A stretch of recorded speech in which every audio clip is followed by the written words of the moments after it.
From salary head part first में आप सबका स्वागत है। पिछले दिनों जारी किए गए वीडियोज में आप लोगों ने देखा कि आयकर क्या है,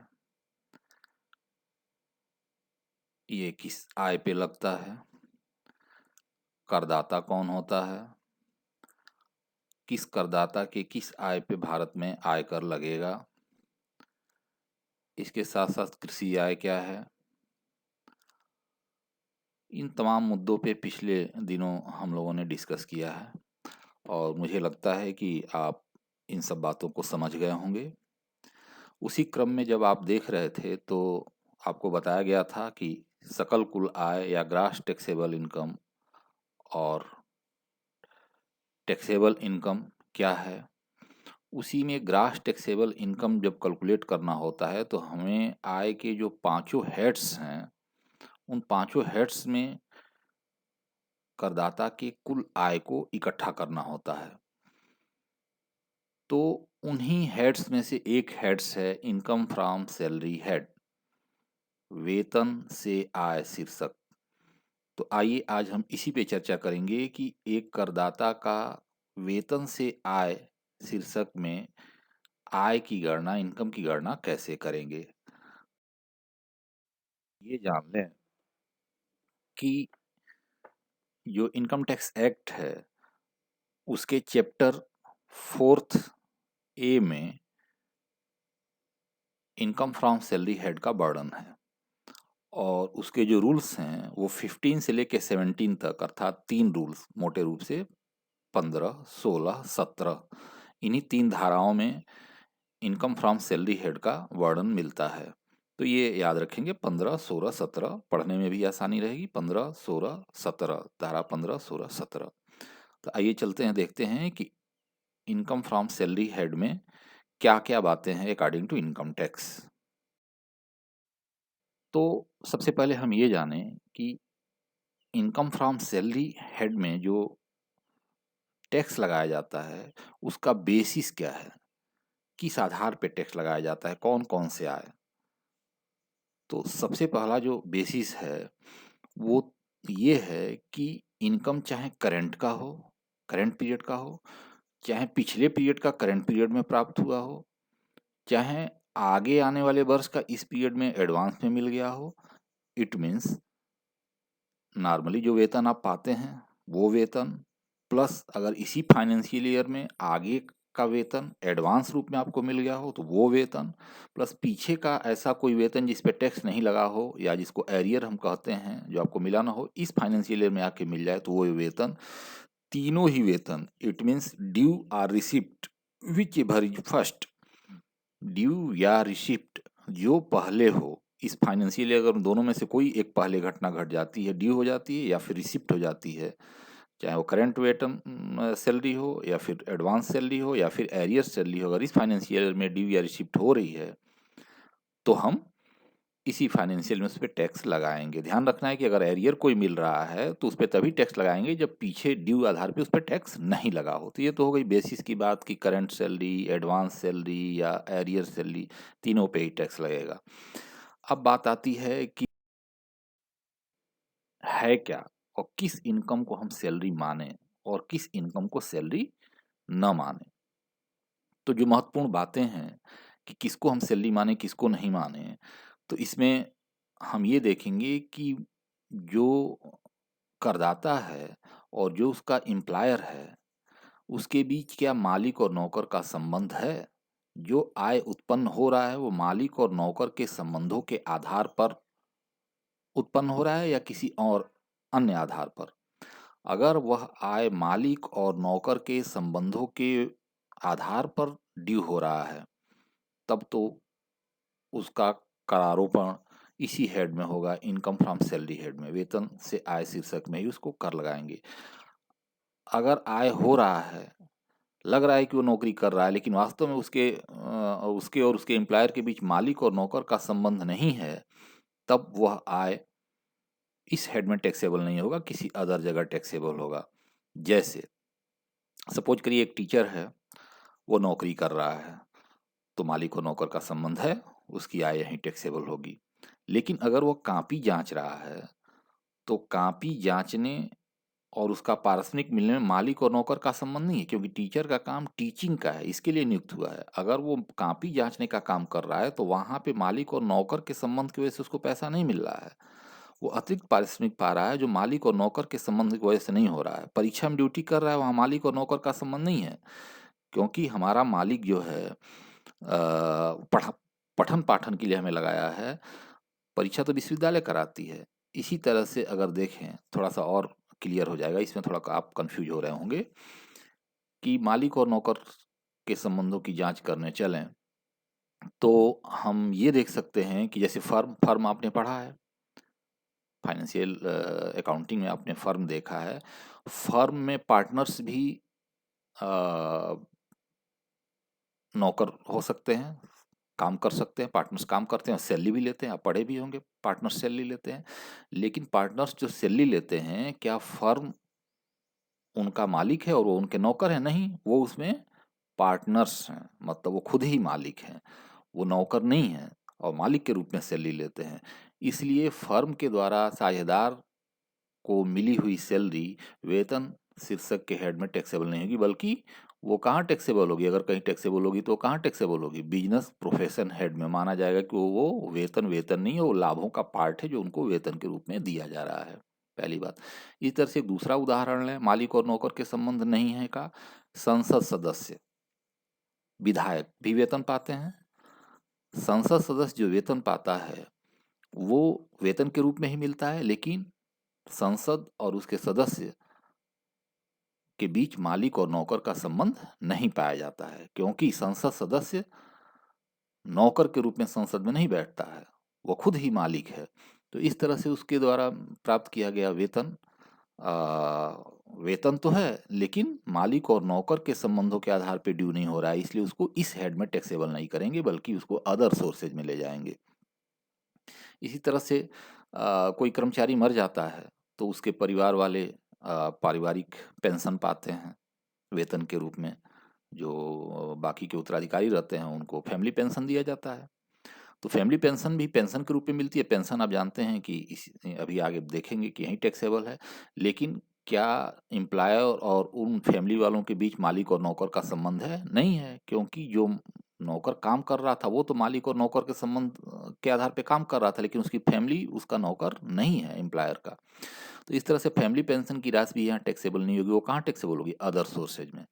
तो आप समझ गए होंगे कि इस हेड में किसी इनकम को टैक्सेबल करने के लिए की फैक्टर क्या है, की पॉइंट्स क्या है कि मालिक और नौकर का संबंध। अगर मालिक और नौकर का संबंध है तो उससे होने वाले सभी तरह की आय को यहीं कलेक्ट करेंगे।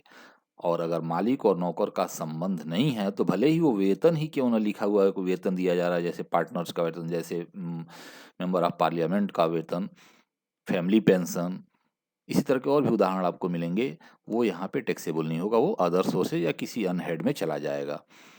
तो पहला पॉइंट कि मालिक और नौकर के संबंधों के आधार पर उत्पन्न आय को ही इस हेड में टैक्स चार्ज करेंगे, कलेक्ट करेंगे, नहीं तो वो इस हेड का पार्ट नहीं होगा। इसके अतिरिक्त एक दूसरा की फैक्टर है कि आप पीछे देख ही चुके होंगे कि वेतन करंट का हो सकता है, एडवांस हो सकता है, एरियर के रूप में मिल सकता है जिस पे अभी तक टैक्स नहीं लगाया गया हो। ये भी एक पॉइंट है, पीछे आपने देख लिया। इसके बाद एक तीसरा फैक्टर है कि जो ये सैलरी है वो एक ही फाइनेंशियल ईयर में कई स्रोतों से मिल सकती है। जैसे एक ही समय में आपके कई एम्प्लॉयर हो सकते हैं, एक जगह दो दो तीन तीन जगह व्यक्ति काम करते हुए हो सकता है एक ही समय में। तो वो दोनों तीनों जगह से मिले हुए मालिक और नौकर के संबंधों की वजह से होने वाली आय को सब कलेक्ट कर लेंगे और यहीं पे टैक्स लगाएंगे, इसी हेड में टैक्स लगाएंगे। इसके अतिरिक्त वेतन के बहुत सारे रूप होते हैं, आगे चल के हम देखेंगे। वेतन नगद मिल सकता है, कैश के रूप में मिल सकता है। वेतन जो है सुविधा के रूप में भी मिल सकता है। जैसे मान लीजिए कि आपको मकान किराया भत्ता दे दे कि जाइए आप मकान खोज के रहिए, या मकान ही दे दे रहने के लिए कि आप सरकारी मकान इसमें रहिए। तो जो मकान की सुविधा दे दे रहा है, कार की सुविधा दे दे रहा है और भी बहुत सारी क्लब की सुविधा दे दे रहा है, घूमने की सुविधा दे दे रहा है, ये तमाम सुविधाएँ जो दे रहा है, उसको भी हम इवैल्यूएट करेंगे कि अगर ये सुविधा मार्केट में आप लेते सामान्यतः मार्केट से मकान फ्री में आपको मिलता या किराए पे मिलता, तो वो कितना आपको किराया देना पड़ता, उसका इवैल्यूएशन करेंगे और आय में जोड़ देंगे, जो नगद सैलरी मिली उसमें जोड़ देंगे। तो इस प्रकार वेतन कैश या सुविधा दोनों हो सकता है। अगर सुविधा के रूप में आपको वेतन मिल रहा है तो उसका भी इवैल्यूएशन हमें करना होगा और टोटल सैलरी कैलकुलेट करने में कैश जो मिला है उसको भी और जो परक्विजिस्ट मिला है, सुविधा मिला है, उसको भी हम जोड़ लेंगे।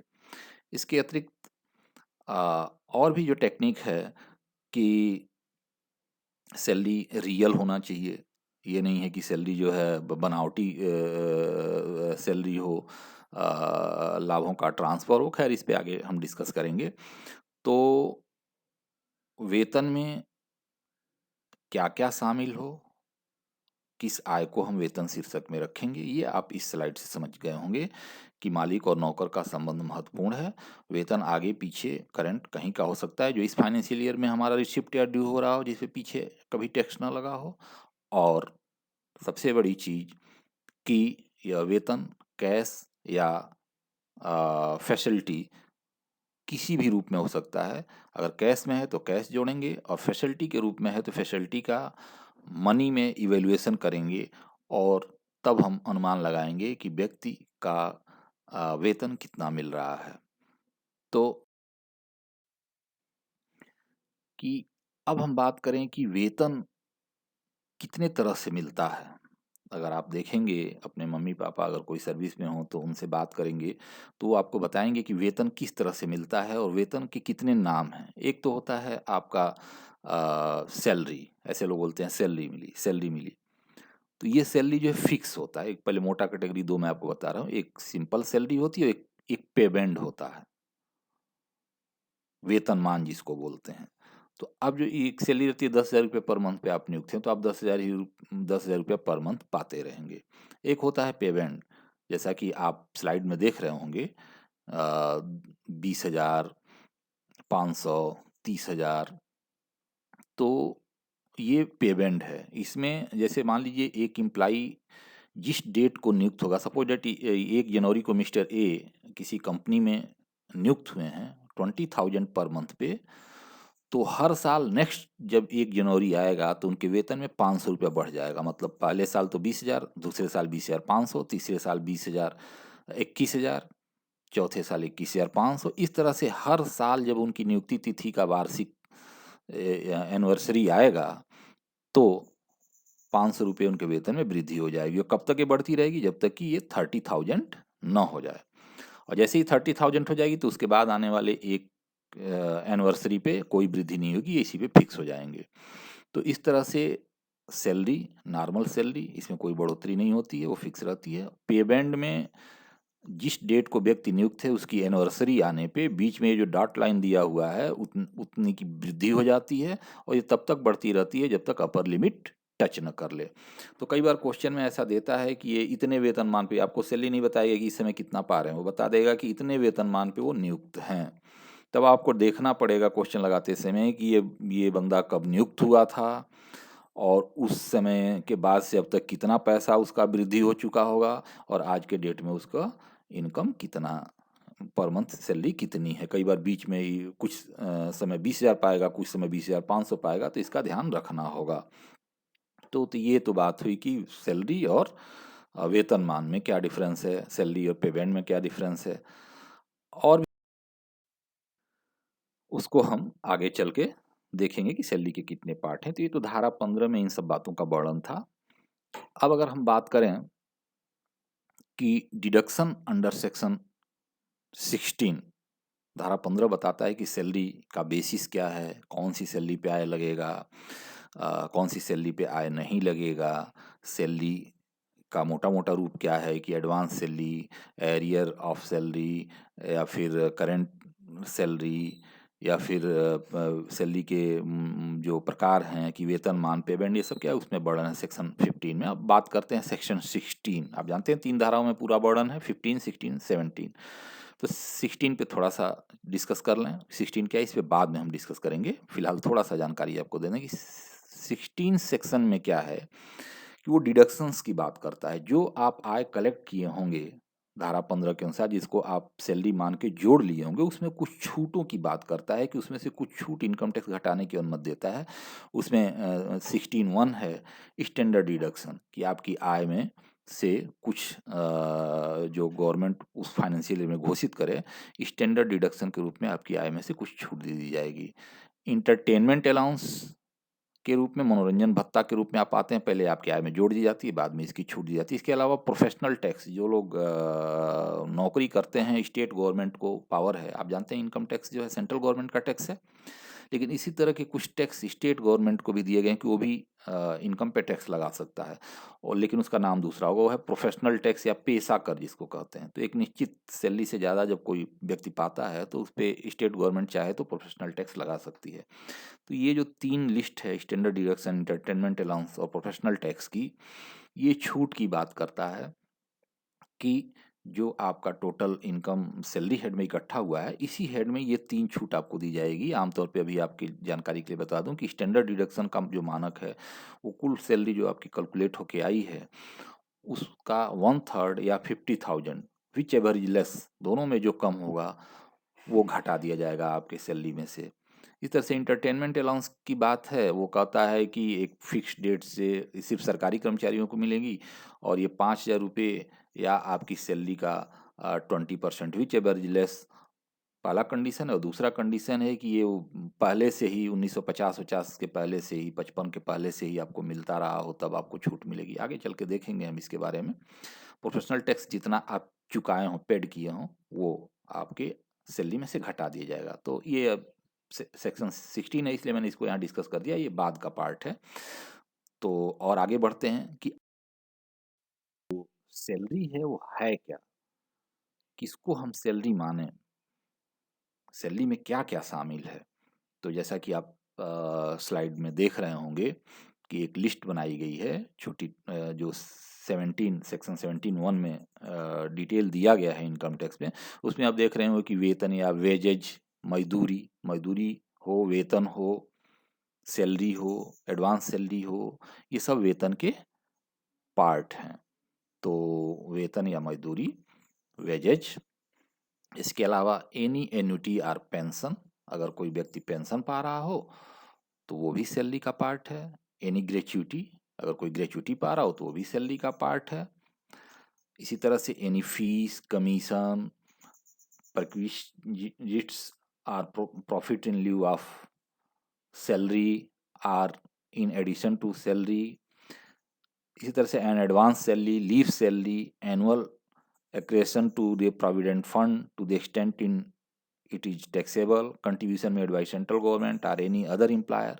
कुल मिला के अगर देखें तो वेतन में ये चीज़ें शामिल है, वेतन या मजदूरी, बोनस, फीस, कमीशन, भत्ते या अलाउंसेज, परक्विजाइट्स, अनुलाभ, वेतन के स्थान पर लाभ, profit in लिeu of salary, advance salary या एरियर सैलरी, प्रमाणित प्रोविडेंट फंड में निर्धारित रेट से अधिक अगर नियोक्ता अंशदान करता है तो उस अंशदान की अतिरिक्त रकम, उस पर अतिरिक्त जमा ब्याज, ये आगे चल के देखेंगे जब रिकॉग्नाइज प्रोविडेंट फंड हम पढ़ाएंगे तो वहाँ पे इसके बारे में डिटेल देंगे।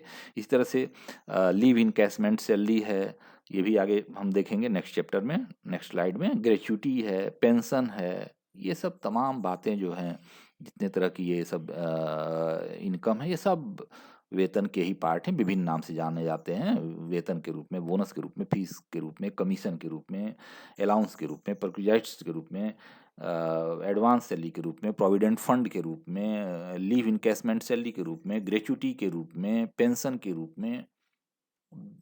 विविध तरह की रूप हो सकते हैं सैलरी देने के, ये सब 17(1) में सबको सैलरी का पार्ट माना गया है। तो आप समझ गए होंगे कि सैलरी का मतलब क्या है। वेतन है, मजदूरी है, फीस है, बोनस है, कमीशन है, अलाउंसेज हैं, ये सब सैलरी के पार्ट माने जाएंगे।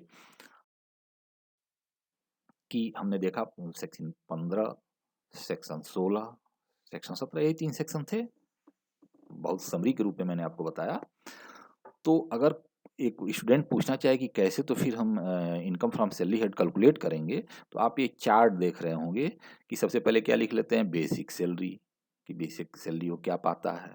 इसके बाद से अलाउंसेज, भत्ते वो कितना पाता है उसको नोट कर लेते हैं। फिर लिख लेते हैं कि प्रॉफिट इन लिeu ऑफ सैलरी, जहाँ वो काम करता है वहाँ पे सैलरी ना पाके उसके जगह पे कुछ और उसको बेनिफिट हो रहा हो मालिक से, तो वो सब यहाँ नोट कर लेते हैं। फिर परक्विजाइट्स नोट करते हैं, इट मीन्स अनुलाभ, मतलब सुविधा, फैसिलिटी जो एम्प्लॉयर ने आपको दी है, जिसका मॉनेटरी इवेल्युएशन आप करेंगे और उसका मूल्य यहाँ पे नोट करेंगे। और जब ये सब जोड़ देंगे, it means basic salary, allowance है जो टैक्सेबल हों, profit in लिeu of salary, perquisites या अनुलाभ या सुविधाओं का मूल्य, ये सब जोड़ेंगे तो आपका निकल के आएगा कि सकल सैलरी कितनी बन रही है, ग्रास सैलरी कितनी हुई। तो ये जो है 16-15 हो गया। अब बात करते हैं 15 और 17 में। ये है 16-16 कहता है कि ये छूटें 3 दे दी जाएंगी। कौन कौन सी छूटें हैं, इंटरटेनमेंट अलाउंस का छूट है, और प्रोफेशनल टैक्स है। ये यहाँ पे थोड़ा सा मिस्टेक हो गया है, प्रोफेशनल टैक्स थर्ड में है, ये सेकंड में है। और 16(1) जो है, जो छूट गया है यहाँ पे 16(1) स्टैंडर्ड डिडक्शन के जो पीछे तीनों छूटें आपको बताई गई, इन तीनों छूटों को यहाँ से घटा देंगे जोड़ के, तो जो निकलेगा वो होगा इनकम फ्रॉम सैलरी। तो आप एक बार फिर समझ लीजिए कि बेसिक सैलरी जोड़ लीजिए, टैक्सेबल अलाउंसेस जोड़ लीजिए, प्रॉफिट इन लिeu ऑफ सैलरी, जहाँ आप काम कर रहे हैं वहाँ पे काम करने के दौरान कुछ लाभ हो जाए उसको जोड़ लीजिए, कुछ सुविधा आपको मिली हो तो उनका मॉनेटरी इवेल्युएशन करके जोड़ लीजिए। सब जब जोड़ लेंगे तो ग्रास सैलरी निकल के आएगी। इसमें से जो उसको छूटें मिलने वाली है, स्टैंडर्ड डिडक्शन की, इंटरटेनमेंट अलाउंसेज की, प्रोफेशनल टैक्स की, इनके रूल्स के अनुसार उतनी छूट अलाउड कर दीजिए, तो जो निकल के आएगा वो होगा हमारा इनकम फ्रॉम सैलरी है। खैर इसको बाद में हम डिस्कस करेंगे डिटेल में। ये मोटा मोटा समरी है कि कैसे हम कंप्यूट करें इनकम फ्रॉम सैलरी हेड को।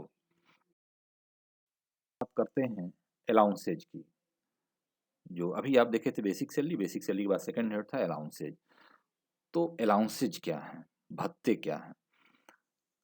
जब व्यक्ति कोई काम करता है एम्प्लॉयर की ओर से, तो उसको बहुत सारे ऐसे खर्चे करने पड़ते हैं जो सर्विस कंडीशन को पूरा करने के लिए ज़रूरी होते हैं। जैसे मान लीजिए आपको कोई बस पे ड्यूटी लगा दे, तो आपको बस तक जाना, बस लेके आपको दिल्ली चली जाएगी, फिर दिल्ली से आएगी, तो आप जानते हैं मार्केट में जाने पे कुछ न कुछ पॉकेट से पैसे खर्च हो जाते हैं, तो कुछ पॉकेट मनी आपको मिलने चाहिए। इसी तरह के बहुत सारे काम होते हैं जो सर्विस कंडीशन के दौरान, जैसे आप पुलिस में भर्ती हो जाएँ तो आपको वर्दी चाहिए, वर्दी साफ-सुथरी होनी चाहिए, तो वर्दी भत्ता आपको मिलना चाहिए। इस तरह से अगर कोई टीचर है उसको जो है प्रॉक्टर भत्ता या एजुकेशन अलाउंस आप दे सकते हो। तमाम तरह के इस तरह के भत्ते हैं, वो ड्यूटी को पूरा करने के लिए या सैलरी के विभिन्न रूप में उनको दिए जाते हैं। तो भत्तों के रूप में, बेसिक सैलरी के रूप में तो व्यक्ति सैलरी पाता ही है, अलाउंसेज के रूप में भी बहुत सारा अमाउंट वो प्राप्त करता है अपने एम्प्लॉयर से। तो उन अलाउंसेज को कैसे हम टैक्सेबल करें या टैक्स फ्री करें।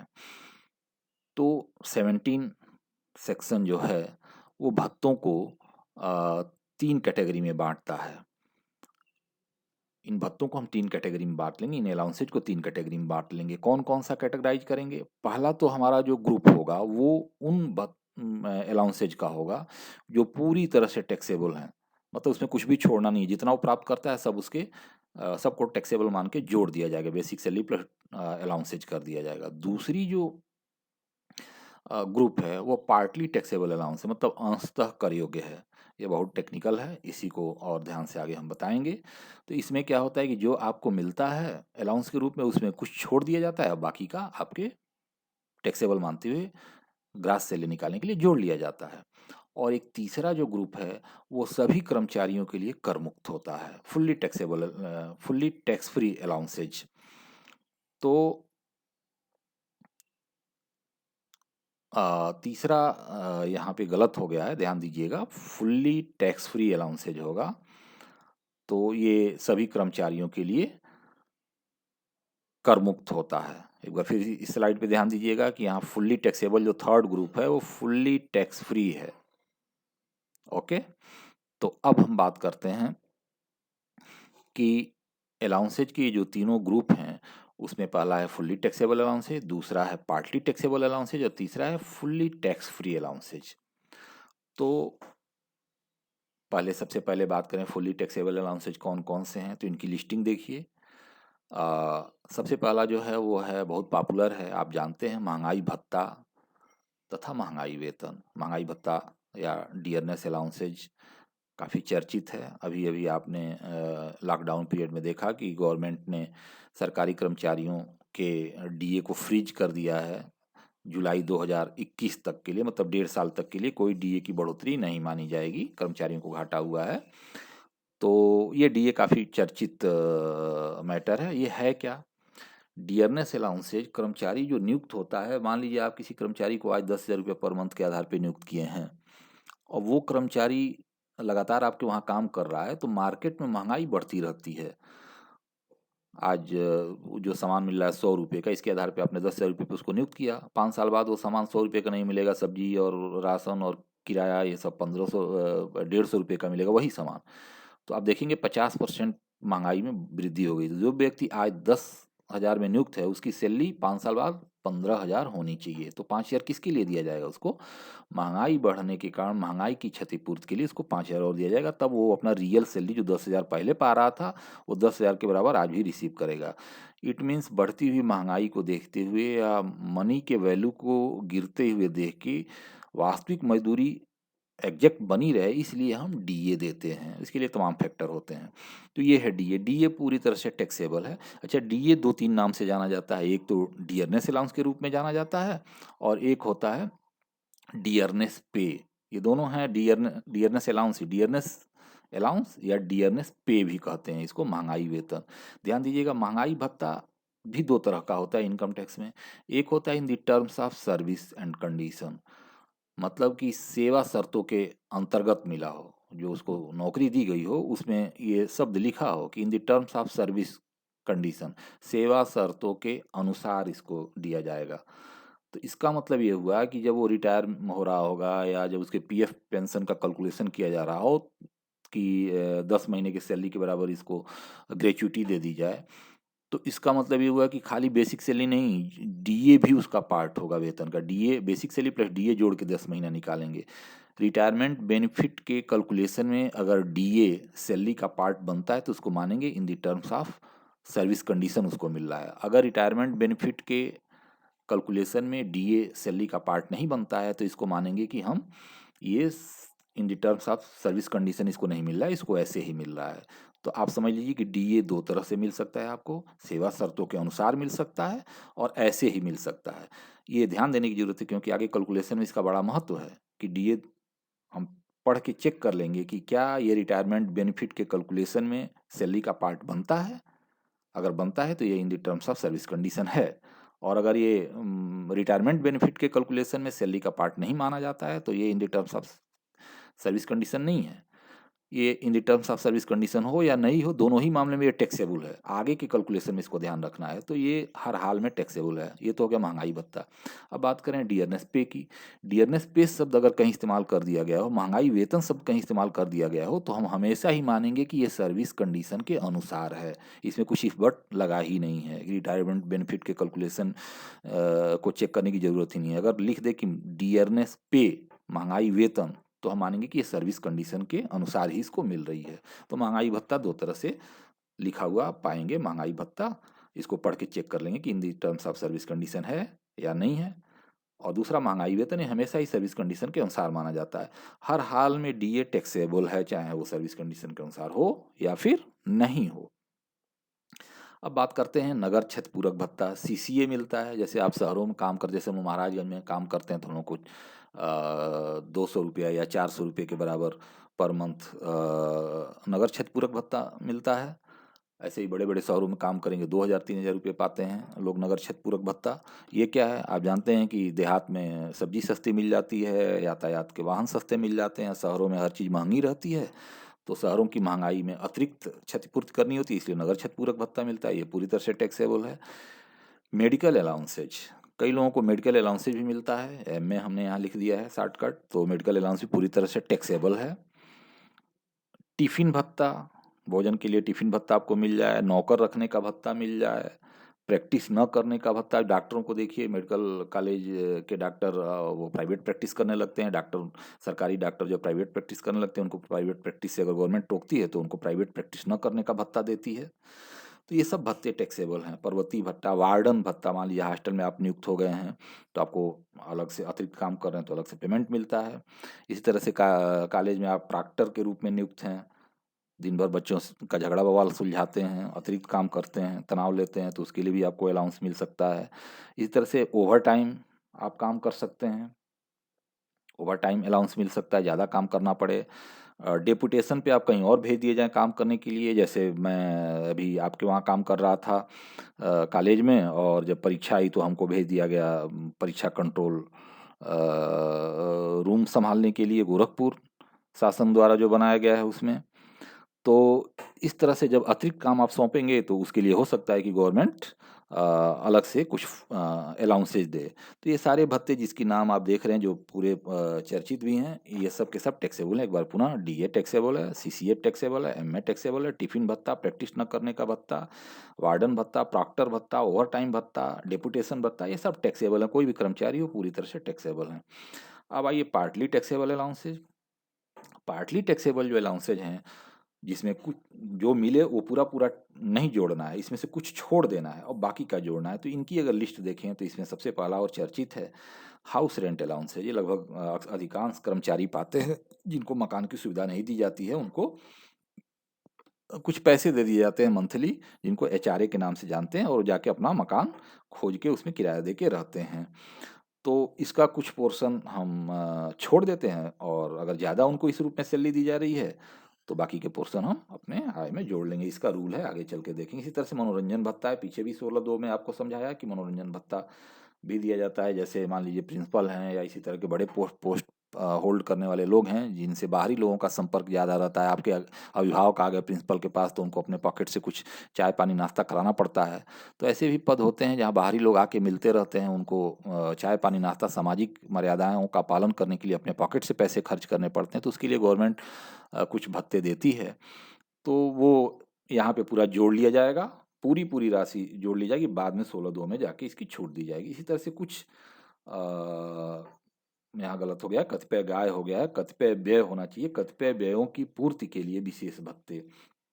ये 14(1) में है और ये 14(2) में भी हैं। 14(1) कहता है कि कुछ ऐसे व्यय हैं जो विशेष व्ययों की पूर्ति के लिए दिए जाते हैं, जैसे वर्दी भत्ता, कि आप जो है अपनी वर्दी को सही रखिए, या इनकी लंबी चौड़ी लिस्ट है, मैं उसके डिटेल में नहीं जाना चाहता, बाद में फिर उस पर डिस्कस करेंगे। तो वो विशेष व्ययों की पूर्ति करने के लिए कुछ भत्ते दिए जाते हैं। तो कुछ तो मामले ऐसे हैं 14(1) के, कि जिसमें जितना आप खर्च कर दें, मान लीजिए आप 500 रुपये किसी स्पेशल काम के लिए पा रहे हैं, उसके लिए आपको अलाउंस मिल रहा है, तो अगर उसमें से 400 रुपया खर्च हो गया तो उतना छोड़ देंगे, और जो बच जाए वो टैक्स लगा देंगे। ये 14(1) है कि विशेष काम के लिए अगर कोई भत्ता आपको दिया जा रहा हो तो उस विशेष काम पे खर्च किए गए धन की राशि को हम घटा देंगे, और जो पैसा बच जाए वो पैसा आपके आय में जोड़ लेंगे। जैसे टीए है, ट्रेवलिंग अलाउंसेज है, तो उसमें जितना पैसा आपका खर्च हो गया उतना घटा देंगे, बाकी का आपके आय में जोड़ लेंगे। 14(2) सेक्शन कहता है कि कुछ ऐसे भत्ते होते हैं जो फिक्स होते हैं, जैसे यातायात भत्ता। परिवहन के कर्मचारी जो है, परिवहन के कर्मचारियों का दैनिक भत्ता, रेलवे में काम करते हैं, ट्रेन लेके यहाँ से वहाँ तक जा रहे हैं, तो आप जानते हैं घर पे रहिए तो एक भी पैसा खर्च ना हो, मार्केट में निकल जाइए तो 100-200 खर्च ही हो जाएगा। तो जो बंदा ट्रेन लेके कलकत्ता से दिल्ली तक जा रहा है उसका तो ज़्यादा ही पैसा खर्च हो जाएगा, ड्राइवर है तो जो ट्रेन चलाता है या बस चलाता है उसको एक अतिरिक्त भत्ता डेली भत्ता के रूप में मिलता है। इसी तरह से ऑफिस आने जाने के लिए यातायात भत्ते के रूप में मिलता है। तमाम तरह के इस तरह के भत्ते हैं, तो उसमें एक फिक्स राशि छोड़ दी जाती है, बाकी अगर उससे ज़्यादा आप पाते हैं तो आपके आय में जोड़ लिया जाएगा। ये बाकी डिटेल आप नेट पे सर्च कर सकते हैं, और बाद में हम डिस्कस में और इस पे बताएंगे। इस तरह से बच्चों का शिक्षा भत्ता है, एजुकेशन अलाउंसेज अपने कर्मचारियों को आदमी दे सकता है, 100 रुपया या 150 रुपया जो भी इस समय का रूल हो देख लीजिएगा। छात्रावास भत्ता है, 300 रुपये का रूल है, 2 बच्चों तक ही ये मिलता है। अगर आप कर्मचारी के 2 बच्चों को छात्रावास में वो रहते हैं और उसके लिए आप अलाउंस देते हैं तो 300 रुपये पर छात्र, 2 बच्चों तक 600 रुपये पर मंथ तक आपका छूट मिल सकता है। एजुकेशन अलाउंस 100 रुपये की फीस एक बच्चे का, 2 बच्चों का 200 तक का है। ये अगर आप देते हैं तो उतना तक छोड़ दिया जाएगा, बाकी टैक्स चार्ज कर दिया जाएगा। इसी तरह से यातायात भत्ता है,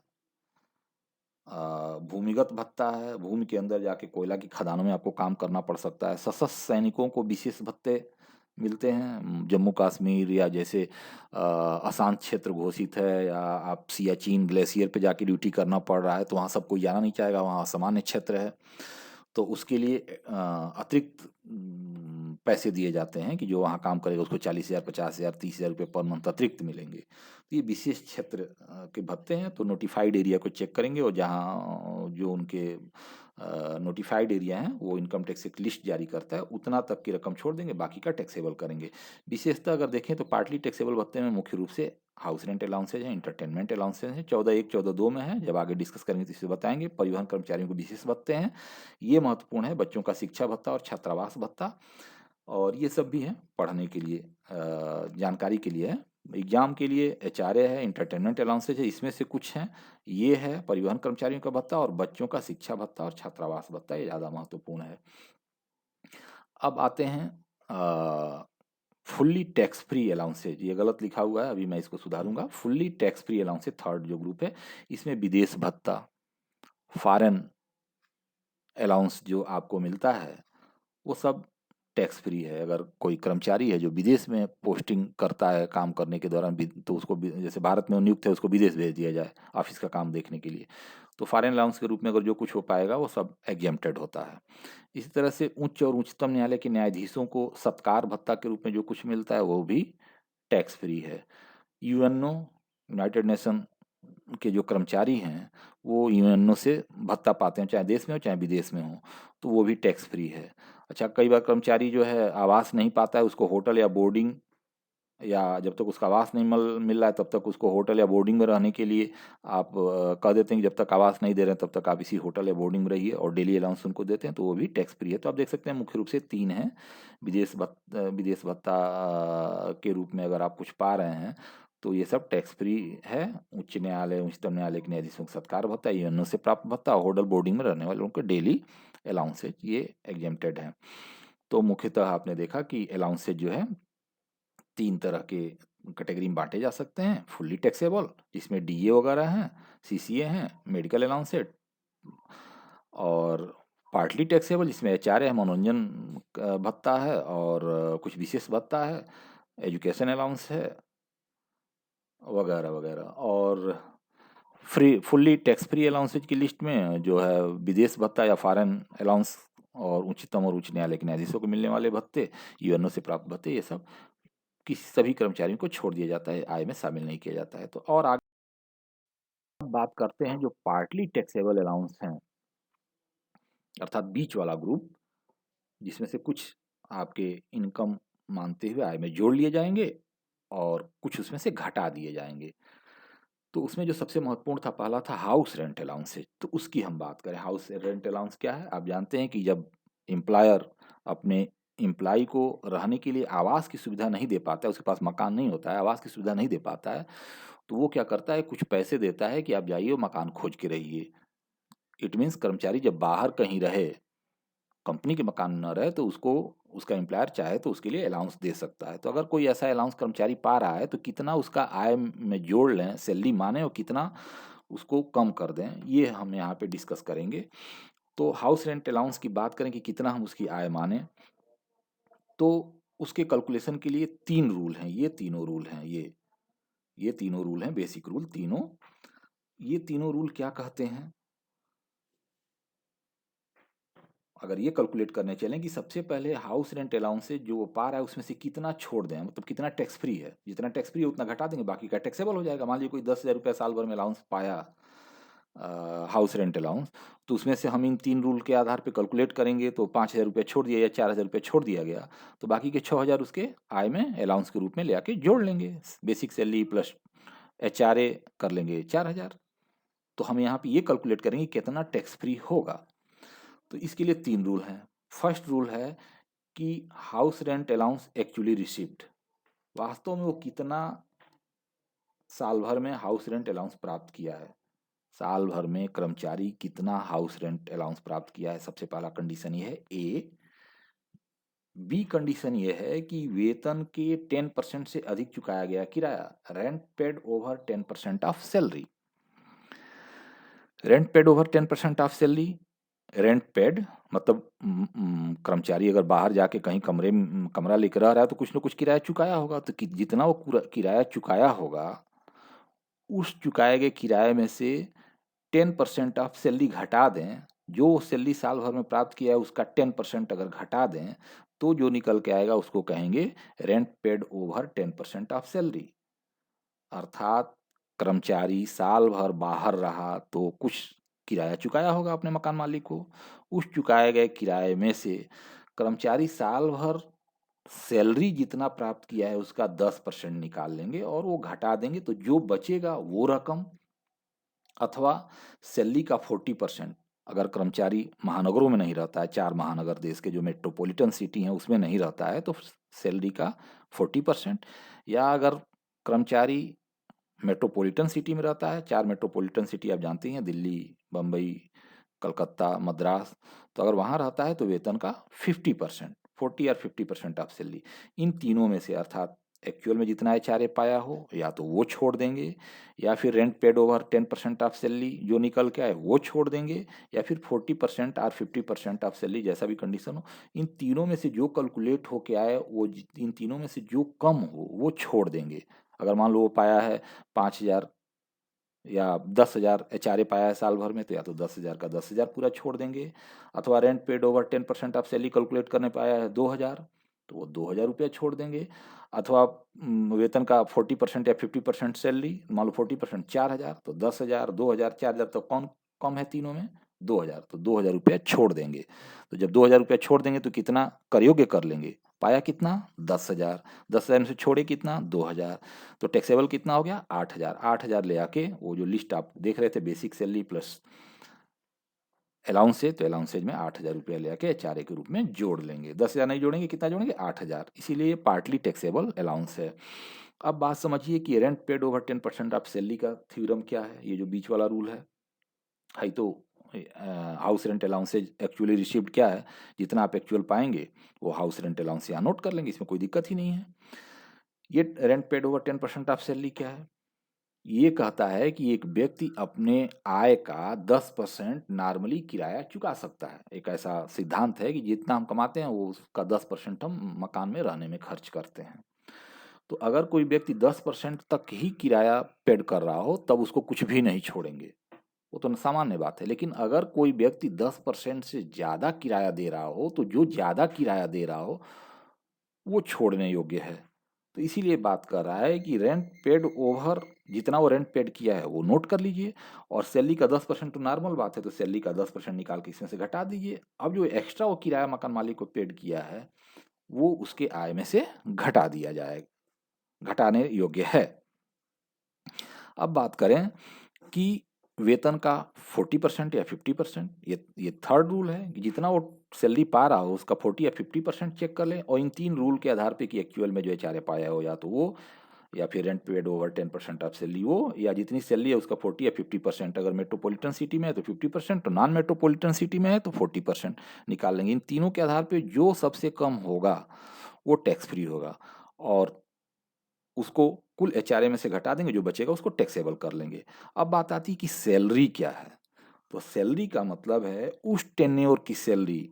सैलरी आप जानते हैं टैक्सेबल करने जाते हैं तो एरियर को भी जोड़ लेते हैं, एडवांस मिले हुए सैलरी को भी जोड़ लेते हैं, तो उसको इसमें शामिल नहीं करना है।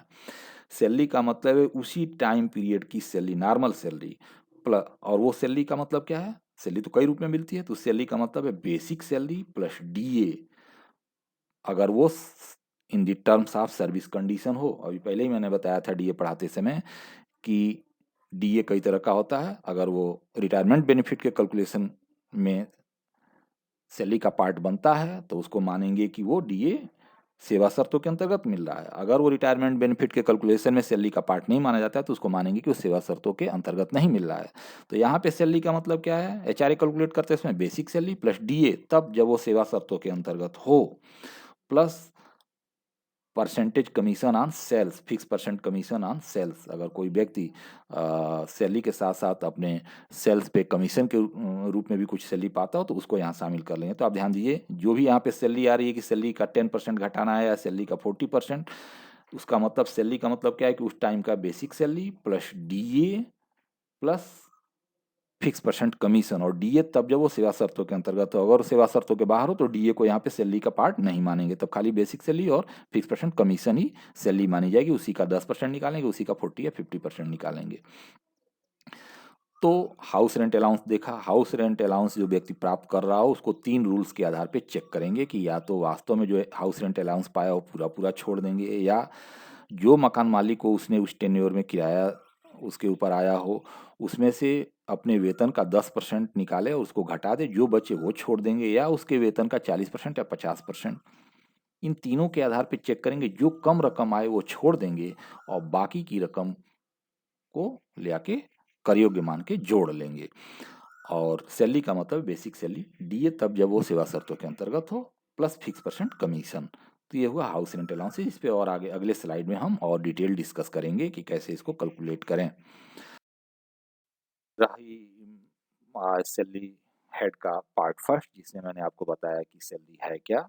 सैलरी में 15, 16, 17 3 धाराएं शामिल हैं, और सैलरी एडवांस, एरियर या करंट तीनों ही रूप में हो सकती है।